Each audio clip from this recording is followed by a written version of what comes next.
You're listening to episode number 13 of the Keto Diet Podcast. Hey, I'm Leanne from healthfulpursuit.com, and this is the Keto Diet Podcast, where we're busting through the restrictive mentality of a traditional ketogenic diet to uncover the life you crave. What's keto? Keto is a low-carb, high-fat diet where we're switching from a sugar-burning state to becoming fat-burning machines. If you're in need of keto recipe food prep inspiration, I've prepped a free 7-day keto meal plan exclusive for podcast listeners. The plan is complete with a shopping list and everything you need to chow down on keto for 7 whole days. Download your free copy at healthfulpursuit.com/keto meal. Let's get this party started.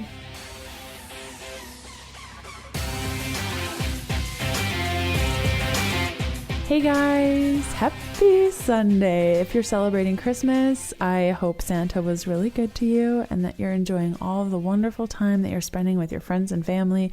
And if you're not celebrating Christmas, I hope you're just having a rockin' holiday season.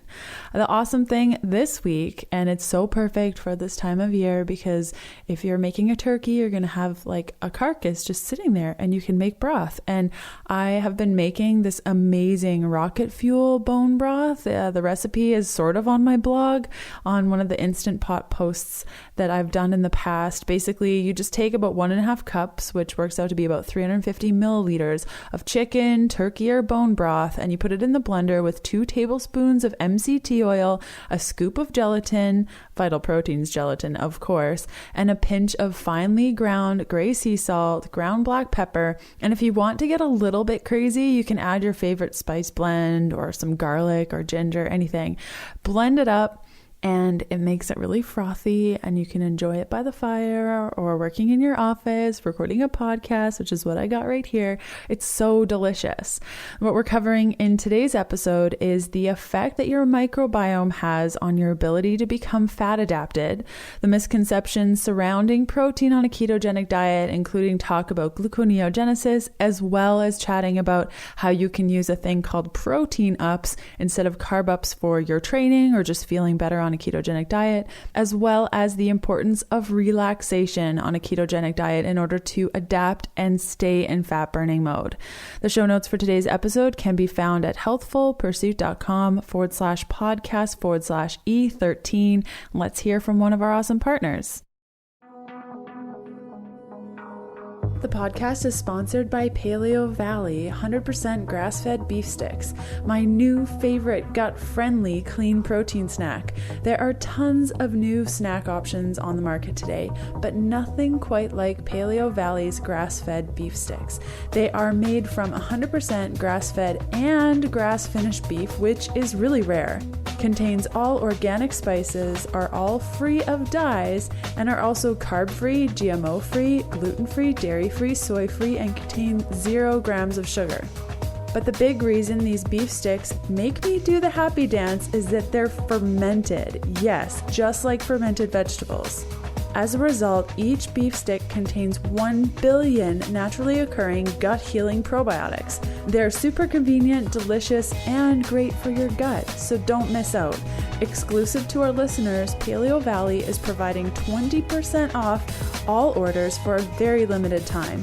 You'll also be given first dibs on their brand new, insanely delicious garlic summer sausage and summer sausage flavors, just like healthy mini hickory smoked sausages.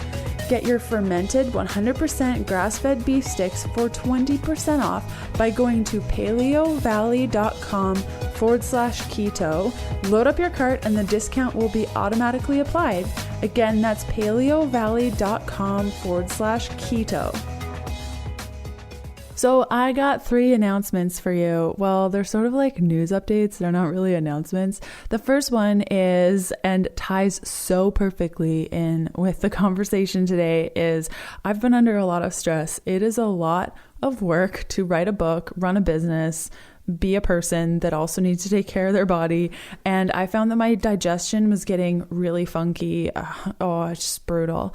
So I chatted with my friend Kelsey at Fluid Movements. I used to go to her a long time ago for colon hydrotherapy. And Kelsey is an advanced certified colon hydrotherapist. She's been practicing for over 9 years. And we were chatting about my digestion, and I knew that I needed a colon hydrotherapy appointment. I've actually gone a couple of times now because my digestion is just a little bit funky. And the first place I notice stress is in my bowels. That's just the way it is. TMI maybe, but come on, we're all human. We all go through it. It's a thing. What I love about colon hydrotherapy is it just gets things moving very gently, and it's not invasive at all. In Canada here, it's a lot more abundant than, people in the US. I know that sometimes it can be hard to find, but it's definitely part of my practice of taking care of my body. I actually haven't had to do it, like I was saying, in quite a long time, but them's the breaks. And what I noticed after seeing Kelsey after a couple of times is just way less bloating, way less pain in my gut area. I'm regular again, thank goodness. My skin is clear. So it just helped get things rolling again. She's actually going to be a guest on the show in the new year. So that's very exciting. We're going to be chatting more about gut health and colon hydrotherapy and how it can benefit you if it's something that you've been kind of curious about, but you're like, I don't even know, like, what's the process? And it sounds kind of scary. We're going to be going through all of it because I know during my first appointment with her, I was so scared, but there's nothing to be scared about.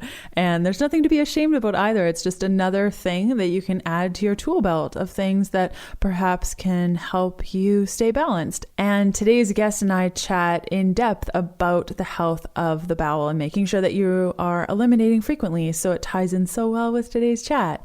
And the second thing I wanted to mention is that we had a guest on the show a couple of weeks ago, and while they didn't engage in any fat shaming on the show, I was brought to my attention that this guest did a little bit of fat shaming outside of the podcast. And these individuals that heard them say that, sent me an email concerned about the quality of guests on the show. And while I would love to make sure that every guest follows, exactly, does all the things that I think would benefit everyone, I just can't. And I try to get guests on the show that will provide really solid information for y'all. But some people are going to do some crazy things. And just because they do those crazy things does not mean that I advocate that in any way. I think with any podcast or video or book that you read, you really have to pick the details that work well for you and leave the rest on the floor, and really see these individuals that are sharing information as a vehicle of information.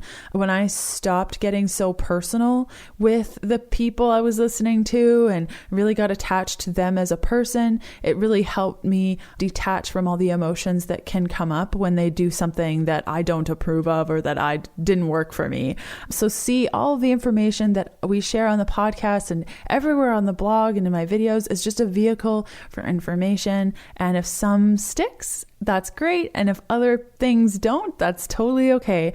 So know that I do not support fat shaming of any kind. I'm a huge believer of the health at every size movement and encouraging healthy behaviors. And that's the key thing. And then the third thing I wanted to chat with you guys about really quickly is that episode 6 of the podcast, I chatted a little bit about my new experiment and that I was going to be fasting a little bit more and making sure that I was eating enough and doing a little bit of carb ups, but not too many. It's actually going really, really, really well. In fact, it's phenomenal when you actually eat enough and set the intention to fast. It's a lot easier. Just yesterday, actually, I broke the fast around, I think it was like 2:00 in the afternoon, and I ate from like 2 to 6. And then when I went to bed, I was like, oh my gosh, I didn't have anything before bed like I normally do. And that's been happening a lot.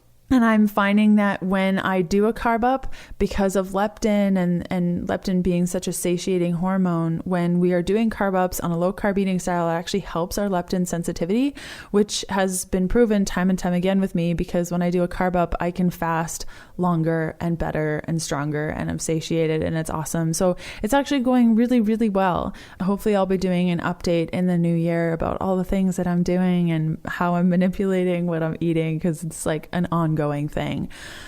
If you have an idea for a podcast episode or want to submit praise over and above your review, which you can leave by going to healthfulpursuit.com/review, you can reach me at info@ketodietpodcast.com. Today's guest is Mike Mutzel. You guys might know him from High Intensity Health. He has a podcast. He's fabulous. He has a BS degree in cellular biology from Western Washington University and an MS in nutrition from University of Bridgeport, Connecticut. He has completed the Applying Functional Medicine in Clinical Practice, AFMCP course, and all 6 of the Advanced Practice modules, APMs, at the Institute for Functional Medicine. Since 2008, Mike has broadcasted hundreds of webinars and video interviews on the latest integrative health developments and regularly speaks at seminars throughout the US, Canada, and Asia. He is the author of Belly Fat Effect, The Real Secret About How Your Diet, Intestinal Health, and Gut Bacteria Help You Burn Fat. I've been following Mike for quite some time, so I was so honored that he was totally down for recording with me. The standard ketogenic approach says that moderate protein is key to the success of a ketogenic diet. And I wanted to have Mike on the podcast to kind of start a conversation that maybe that isn't part of the success. And in fact, when we're not eating enough, it's actually not a good thing. So I don't prescribe to that approach. And I find that so many women out there are not eating enough protein on their ketogenic diet. So I wanted to have him on the podcast to chat all about high protein, low protein, moderate protein, gluconeogenesis, and all of that good stuff. So let's cut over to the interview. Hey, Mike, how's it going? Doing wonderful. Thanks for having me on. Yeah, you bet. We have a really exciting show. I got lots of questions for you. For listeners that may not be familiar with your work, tell us a little bit about yourself. Yeah, in brief, I've been in the functional medicine space for about 10 years and got interested in fitness. Like when I was just a little kid, I used to watch like Jean-Claude Van Damme and Arnold Schwarzenegger movies and just had aspirations to be a bodybuilder. Never actually became a bodybuilder, but, my first year of college got my personal training certification. And back in 2001, when I graduated high school, I started working at a gym. And while I was going through college and got introduced to all kinds of different diets, one of which being the ketogenic diet. A lot of bodybuilders back then were using this, and I was honestly turned off by it because their breath would smell bad, and yeah, they would get lean and preserve lean muscle, but I didn't really, we didn't know about the science and all the epigenetic effects and how it, can influence cancer metabolism and all these beneficial things that we now know, and I'm sure we'll talk about. So yeah, but that's kind of the backstory. And then, went to college, got a degree in biology, and then landed in this field called functional medicine, which is kind of getting at the root cause of various diseases.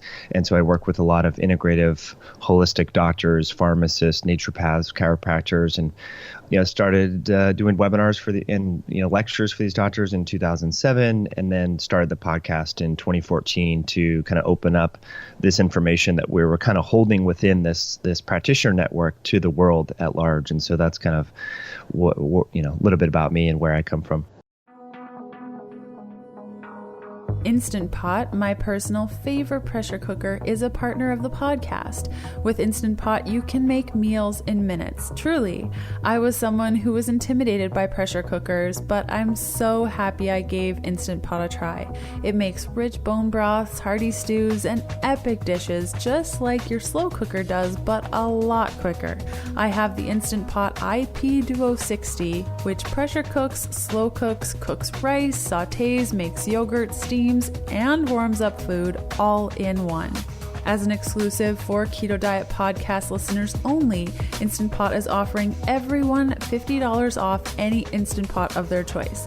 Simply go to instantpot.com, find the unit that best suits you, and use the coupon code KETO, that's all in caps, no spaces, for your $50 discount. Very cool. And what sort of protocol do you kind of gravitate toward for your own health? Yeah, Leanne, awesome question. I'm really excited about intermittent fasting and a ketogenic modified approach, with focusing on, I think we share similar views here, focusing on the gut microbiome and phytonutrients. And so I'm not one of these people that have, bacon and eggs. I'll have eggs and a lot of kale and Swiss chard and curcumin and ginger. So my shtick is really because I wrote a book called Belly Fat Effect, which is all about gut bacteria and how our gut hormones affect metabolism and fat burning. And so, I really think that, and researchers agree with this, philosophy that, the bugs within our intestines outnumber the metabolic functions that are most metabolically active organ garners to our body. And so that's the liver. So our liver, especially for women listening, is involved in hormone metabolism, blood sugar regulation, synthesis of glucagon and glycogen and all the detoxification. There's so many things that our liver does. Without our liver, we would be dead, in a very short period of time. Well, it turns out that this ecosystem that we call our gut microbiome offers the human body as much or more metabolic functions as the liver. And so it's very important to kind of keep that engine, that microbial engine robust through clean fats and through, healthy protein, but most importantly, plant-based phytonutrients. So anything that gives a food or an herb or a botanical that color or that smell. What comes to mind is the purples and, blueberries and raspberries, the reds and collard greens and kale. All those things that we know that we call them phytonutrients or phytochemicals. They really actually increase the diversity and the complexity and the stability of this microbial ecosystem. And that in turn helps us to burn fat better. That makes butyric acid, which is very biochemically similar to beta hydroxybutyrate, the main ketone body that your listeners are probably familiar with. So, we need a healthy microbial ecosystem to detoxify estrogen, to balance our hormones, to reduce the risk of breast cancer, uterine cancer, and so forth, but also to keto adapt. And so there's a lot of crosstalk between the microbial ecosystem and their stability and mitochondrial function. And we know mitochondria are so key for keto adaptation, for the process of burning fat. So, back to kind of your specific question, so I love the idea of plant-based high-fat diet with moderate animal protein and just a lot of vegetables from, a wide array, from grain-free. And so that's the other thing too. So I know some of the human studies on improving bacterial diversity include whole grains. I'm not really a whole grain fan we can talk about some of the reasons why, but yeah, that's my approach. I think a lot of people could, no matter where you are on the spectrum of low carb, high fat, and so forth, we could all improve our health by just eating more green leafy vegetables. We are so on the same page. Nice. Yes, totally. Because I did the classic ketogenic approach with the bacon and the eggs and the bacon and the eggs and the pepperoni and the, all the things. And I didn't feel well.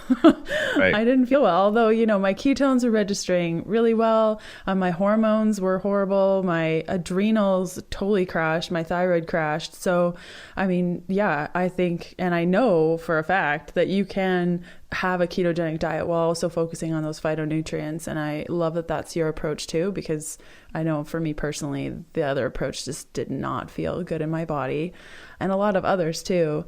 And your wife, she tried the ketogenic diet, and she mentioned in one of your videos just how different things were for her, like her and her body and for women. Do you find that in your practice that women's bodies are a little bit different with this approach than men's bodies? Yeah, that's an awesome point. And it is so individual and particularly gender specific. And I found, we found clinically and just a lot of feedback that we get through our e-courses online and in communication with folks online that there's for a lot of women, that adaptation, the cyclical nature of hormones and stuff, there's a lot of inter-individual variability there. And so I think if we get lost in the weeds of only focusing on ketones, that's where problems occur because like you mentioned, you were eating quote unquote low carb foods like bacon and cheese and meat and eggs and so forth. But those foods don't really improve your body's ability to detoxify, to,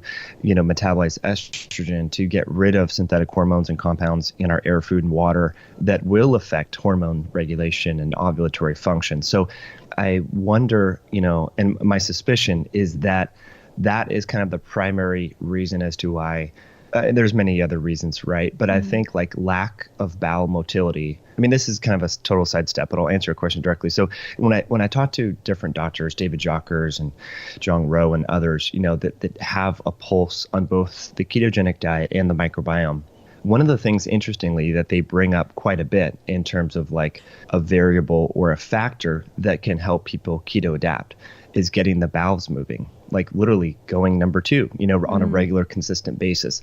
Now, why is that? Because when we're constipated and we're not eliminating, the toxins from our body and also the food that we're not absorbing, things get recirculated. Estrogens get recirculated, compounds get recirculated, and that seems to affect keto adaptation, blood sugar, stress, and so forth. So, the gut is so important here. And so I think a big kind of trend on the internet is just cut out your carbs, eat a lot of bacon, go back to the old school Atkins approach, and that's quote unquote a ketogenic diet. And then that's where we see people, like you said, ketones are high, but then they feel bad, or their menses is off and all that. And so I think if we take a step back and just look at, kind of the big picture of longevity and optimal health and fertility and vitality, we definitely need to include these vegetables and so forth and not really get caught up or tripped up with high levels of ketones. Now, I think, if you have brain cancer or metastatic breast cancer and you're really trying to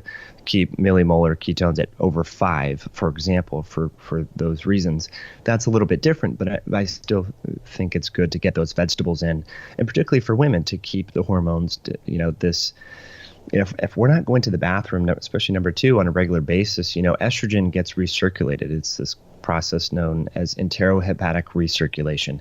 And so you can literally just recirculate all the estrogen that your liver dumps. And then you can get increased risk of various estrogen-related cancers and autoimmune diseases and so forth. So, I think the big picture is, and women are much more intuitive and listen to their inner emotions compared to men, I've found. And so I think just listen to your body. If you're craving a banana or an apple, like just eat it. Yeah, it may not be ketogenic or whatever, but just listen to your body and then, eat commensurate, with your activity level. So on days that you're really active, it's okay to have a little bit more of carbohydrate, or if you're menstruating and you're craving dark chocolate, just have a little bit. Don't go overboard or beat yourself up over it. But it's really important to listen to that intuition. And so, kind of the mistake that my wife was making is she was really orthodox, dogmatic, intermittent fasting, ketogenic, and would go for a month without getting her period. And she was very consistent, throughout her life. And then she lost so much fat that, libido changed and everything. And so she didn't really notice it right when she was doing it. She thought, oh, this will correct over time. And I'm doing the right thing, because you get, when you're a hammer, everything's a nail, right? So if you're focused on just ketogenic, you think, oh my gosh, those onions, they have prebiotic. Oh, I can't have that. And so we are cooking the same things that we've been cooking. She's like, no, don't put leeks or onions or radicchio in that. I'm like, what? That's weird. Okay, whatever. I'm like, okay, well, I'm going to do it, kind of thing. And so once she realized that she was compromising her health at the expense of, maintaining ketosis, that it probably was going a little bit too far. It's not really worth compromising your long-term health, vitality, and increasing your risk of disease to just have low body fat for an Instagram picture or whatever it is, right? So, yeah, I think, to answer your question, it's so individual, and that's why this self-experimentation, become your own expert. People always want to know, what's the diet? What do you eat every day? What's the plan? What are your macros? And everyone's macros and diet is so different. And so just start tinkering and testing, with the Ketonix breath meter or blood glucometers, blood ketones, and just figure out what works for you, because that's going to change over time. And what works for you is going to be totally different from the guru or the books that are out there. So really tinker and test. Yeah, words to live by, 100%. Totally. And so you mentioned moderate protein a little bit. Let's get into protein on a ketogenic diet, because from my, view, I find like a lot of people on one end are very, very afraid of protein on a ketogenic diet. Like I've met women that are like, I've had 10 grams of protein for 4 weeks and I'm keto adapted and I feel great.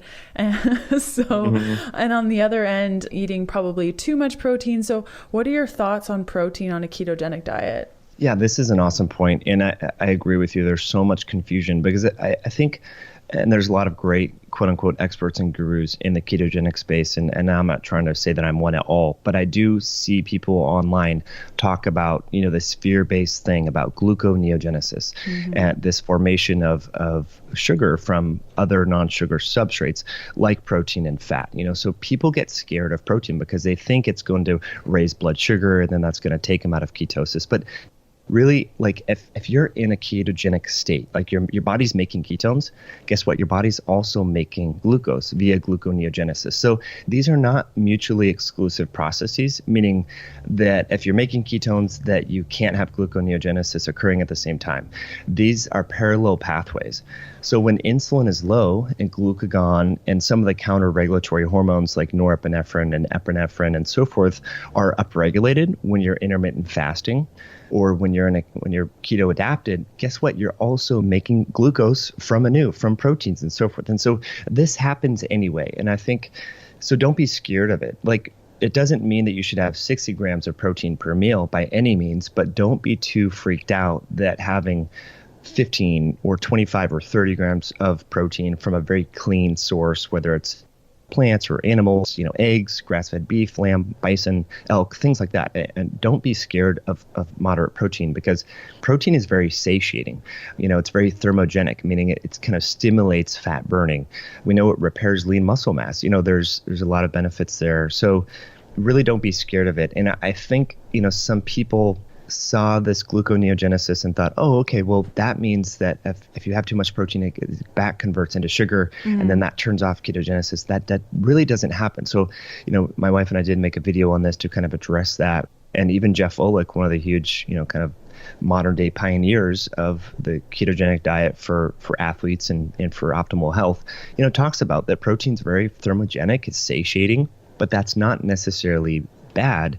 And again, if you're making ketones, you're back converting, because the body does need sugar, that's why we notice sometimes, like when you've been keto adapted, it's not like your blood sugar's at 50 or 60. Sometimes it just cruises. It just, the ebb and flow and the troughs and valleys of your blood sugar are more compressed, right? After a meal, your blood sugar might go up to like 110 instead of 180 or whatever.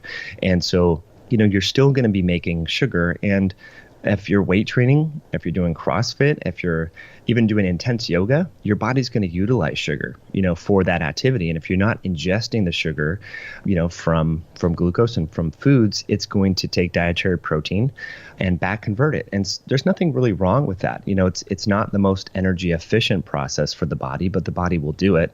And the reason why I said that, if you're doing CrossFit or resistance training or something that's anaerobic, there's just not enough time for the muscles need that energy currency in the form of ATP, like right now, right? And so when you're doing those short duration, high intensity activities, utilizing ketones to make ATP is wonderful, but you need more time, meaning that will fuel you through a hike or a long walk or a canoe ride or cross country skiing. But if you're doing burst type training sessions, your body is going to preferentially use glucose for that. And so that's kind of the deal there.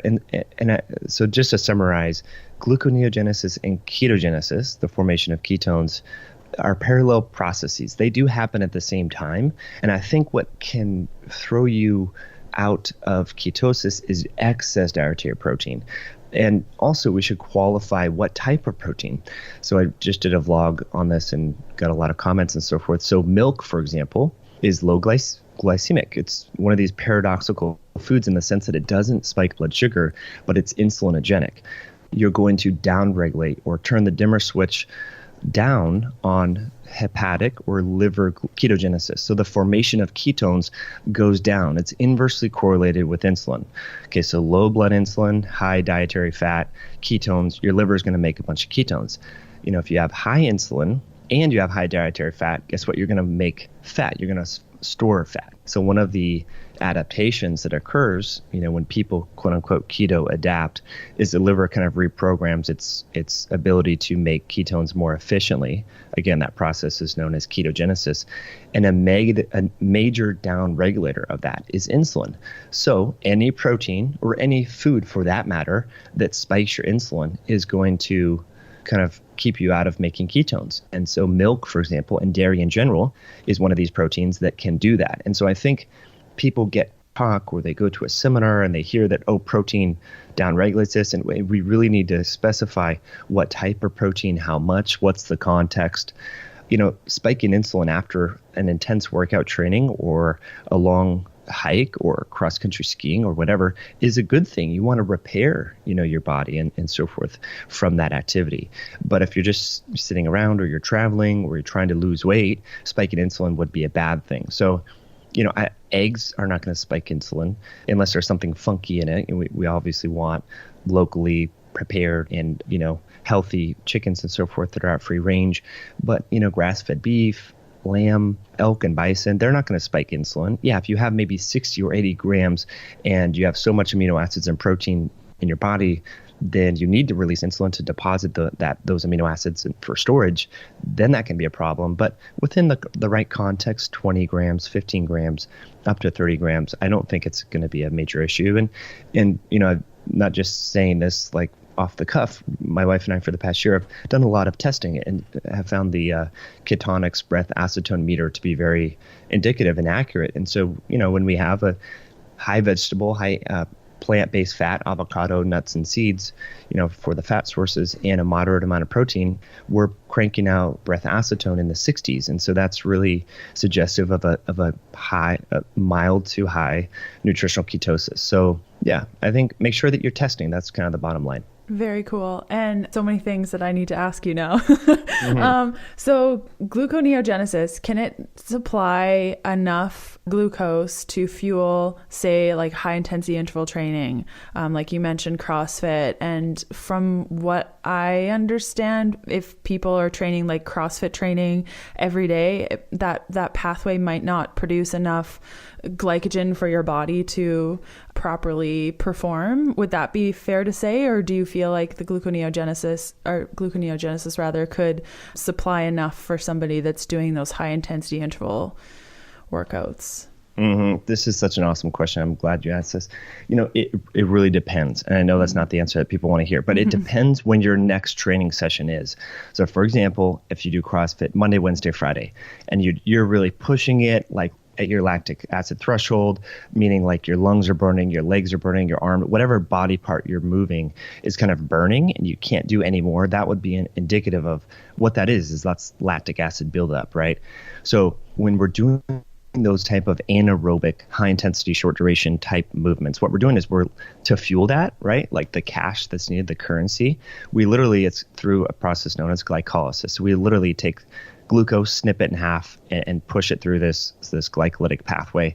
And the byproduct of that is a lot of lactic acid. And so that's why your lungs burn, that's why your legs hurt. And you're not needing oxygen for that. And so here's the thing. So you build up a lot of metabolic waste in the form of lactic acid. You really deplete your body's stores of, within the muscle, your muscle stores glucose and so forth. And also your liver stores glucose in the form of glycogen. So you're going to deplete that. Now, if your training session is 24 hours later, you're going to have enough time to what's known as replenish that glycogen. So even if you're consuming a high-fat diet, and so Jeff Volek has shown this, in high-fat endurance athletes compared to high-carbohydrate counterparts that are age match and all this sort of stuff. So he's been studying a group of like 25 or 30 keto-adapted athletes for a while.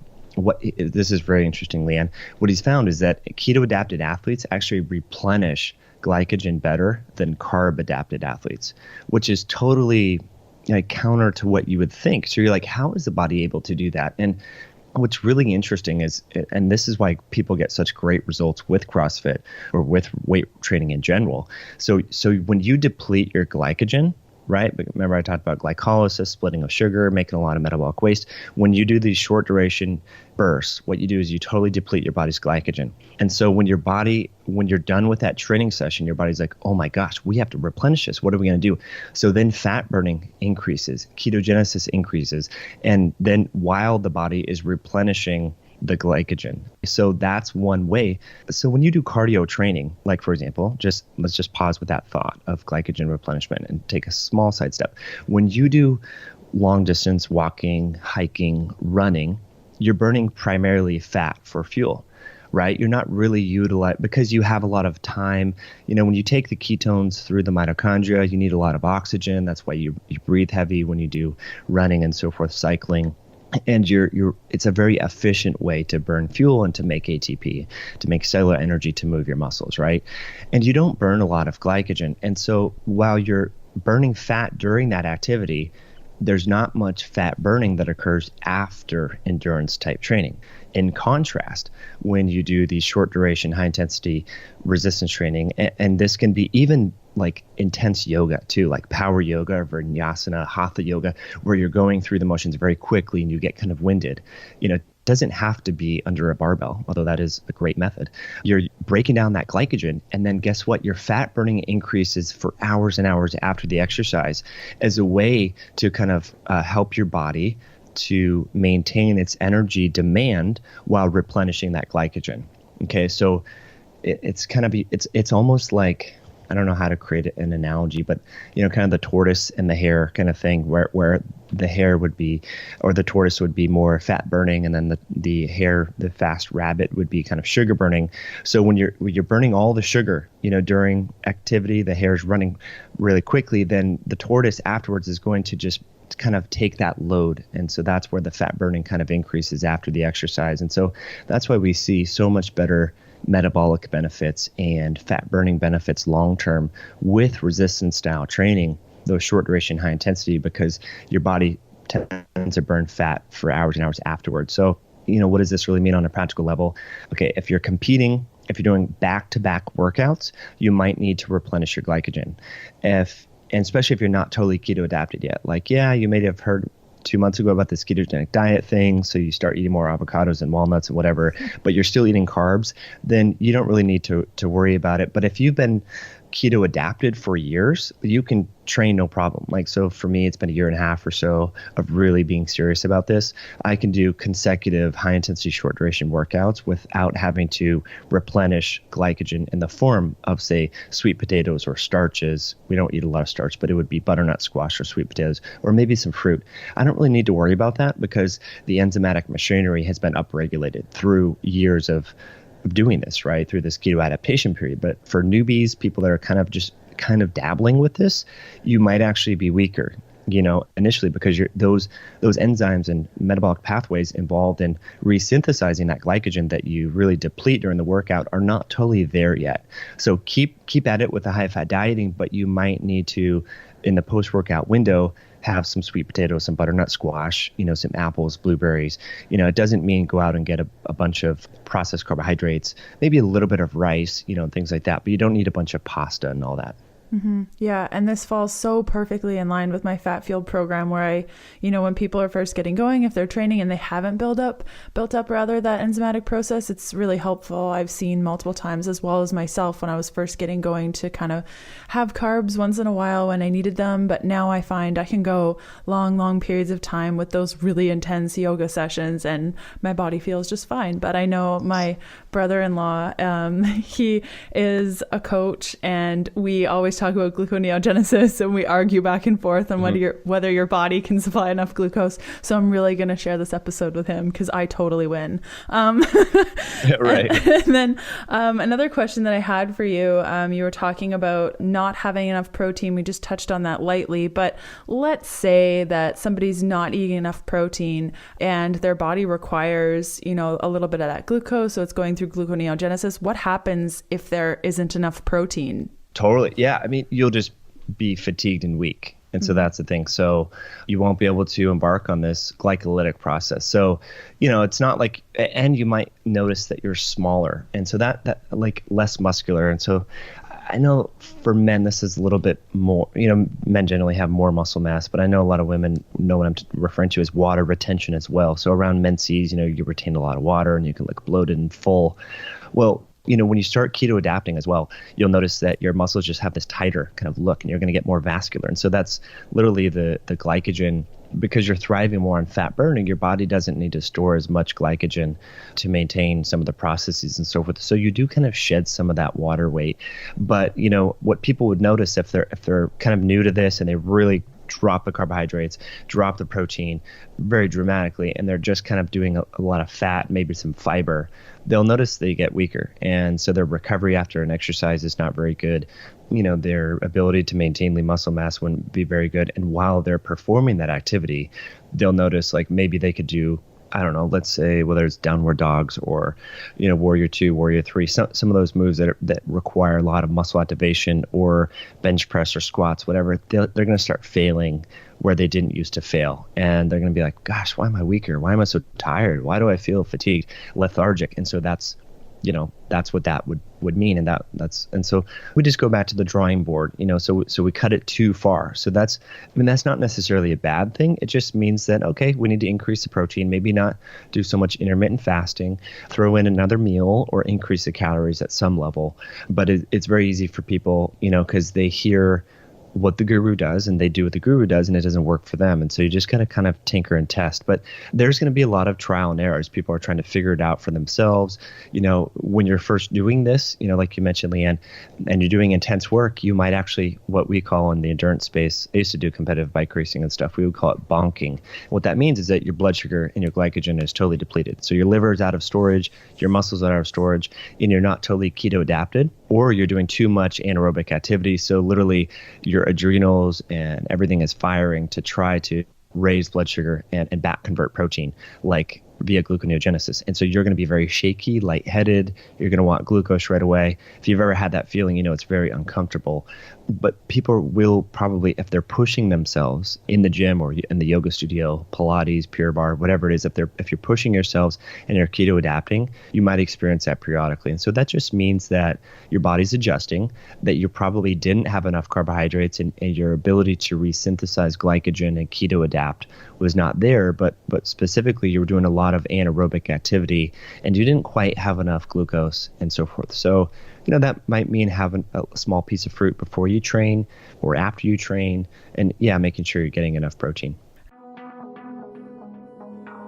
The podcast is partnered with Vital Proteins. You guys know how much I love Vital Proteins. They're collagen peptides, collagen protein, also known as beef gelatin, as well as the marine collagen, has just been transformed into stick packs. So if you love their products just as much as me, but you're sick and tired of putting your collagen or gelatin into little baggies yourself, they've done it for you.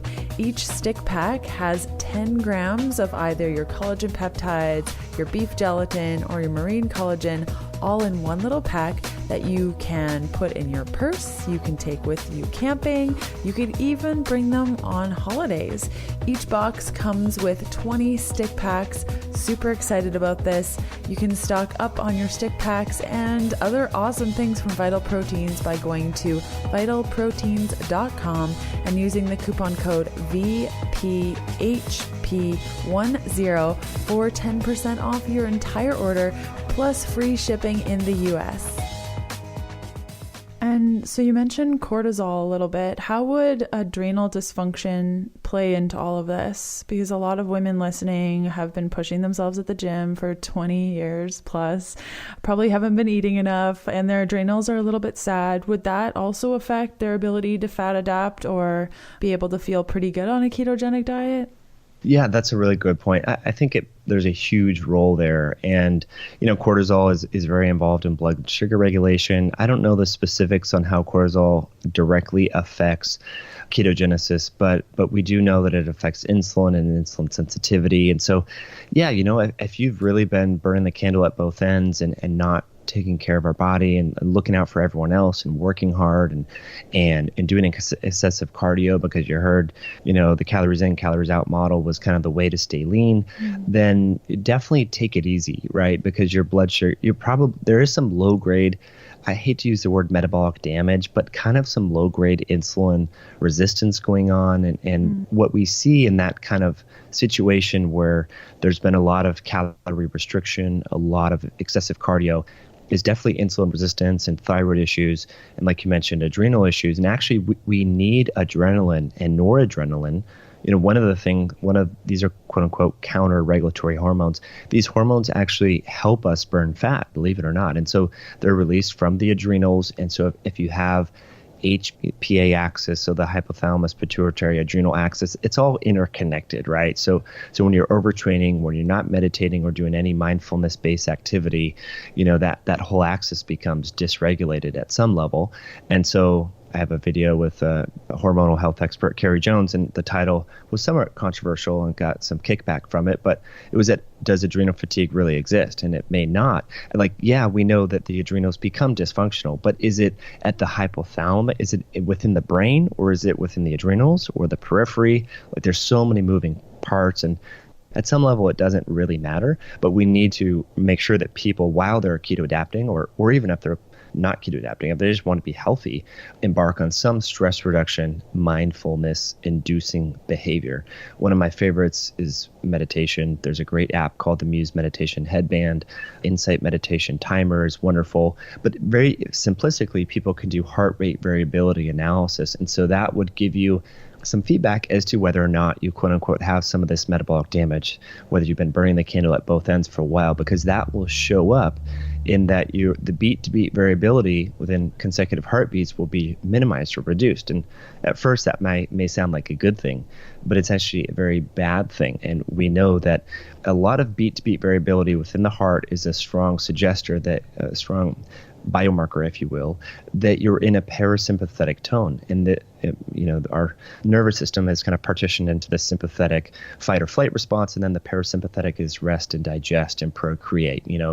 So when we're feeling really zenned out after a yoga class, after Tai Chi, even after activity or exercise, or interestingly, like a cold shower. If anyone takes a cold shower, which I would recommend, that's a great way to increase your heart rate variability. But anyway, this could be a proxy for this overtraining type syndrome, or overworking syndrome, or overparenting. We know a lot of women, they feel like they need to help everyone else out first at the expense of their body. And I was watching a video yesterday, a friend of mine, he's in the personal development space, and he was talking about, when you go on an airplane, they say, should the airplane depressurize and the mask come down first? If you're traveling with someone else, put your mask on first. And at first that may seem kind of selfish, like, what? Like, shouldn't you help your daughter or your son or something? But, if push comes to shove and there's limited oxygen, and you're trying to fiddle around with your child's face mask, to supply oxygen, and it doesn't get on correctly, you both could die, right? And you wouldn't make it. And so we need to kind of come back full circle, especially as women and mothers and parents and grandparents, put yourself first, not to be selfish, but you need to consider your own health. And part of that is really slowing down and taking a breath and learning how to meditate and, learning how to unwind. Because when you do unwind, when you do slow down and so forth, you increase these gut hormones. There's 26 different hormones released from our intestine that regulate insulin sensitivity, insulin release, and guess what? Keto adaptation.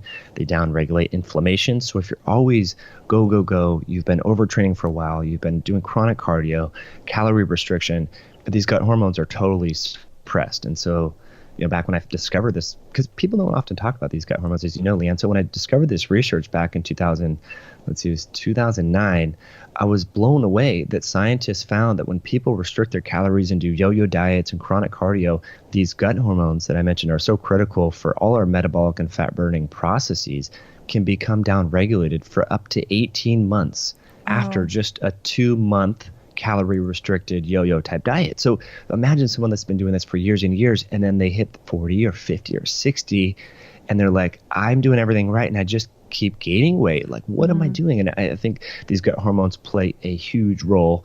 And again, so to come full circle, how can we augment that? By slowing down, by meditating. Like, this is therapy, especially for the ketogenic style dieter. Learn how to meditate or do heart rate variability biofeedback, because that can really first of all, it will improve your life and slow down hair loss and graying of hair and aging, but it will really help you to keto adapt. Yeah. 2 things that I swear by is acupuncture, because I get so zenned out by that. And you mentioned a couple of apps too, and I really like the Calm app. It teaches you how to meditate from the very beginning through, and it's just a really nice way. If people are like, meditation, I don't even know what that is. It's a really nice way of introducing yourself to it. So those are really, really awesome tips. Now, we talked about how eating too much protein can cause like we're talking like way too much protein can cause an increase in glucose. Just throwing the idea out there, if somebody is adapting and they haven't quite built up those enzymatic processes yet to be able to handle, burning fat for fuel efficiently throughout all different sorts of activities. We mentioned, having carbs, like having a little bit of carbs to mitigate that. Could somebody also use protein to mitigate that instead? Would that work? That is super interesting, and I haven't really thought about that. I'm sure there wouldn't be an issue with that.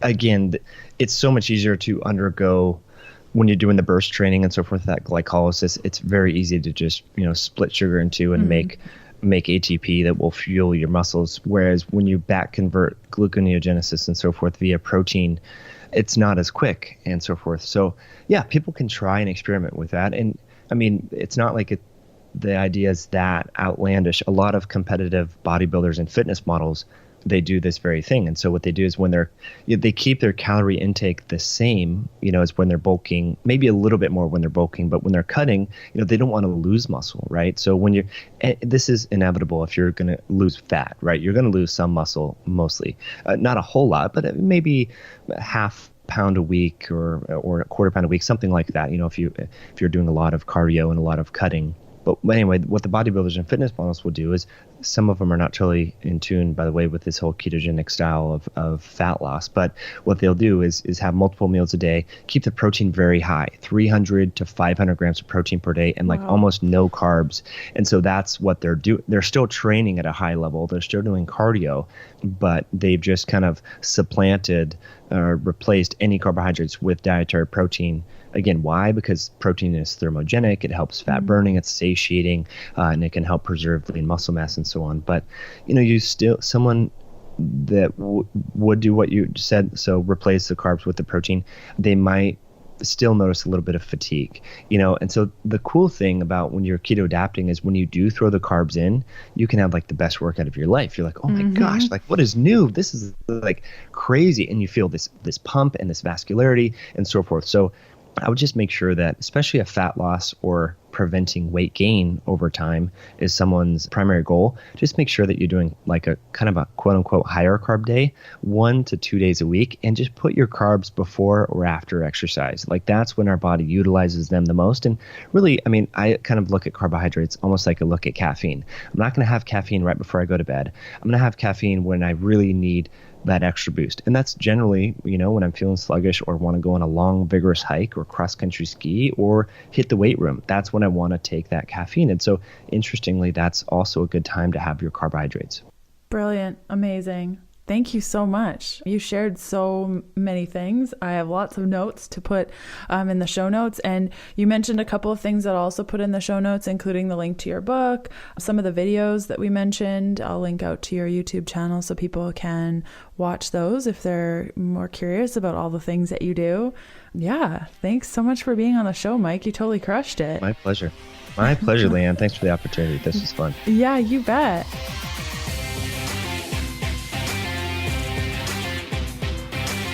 And that does it for another episode of the Keto Diet Podcast. Thanks for listening in.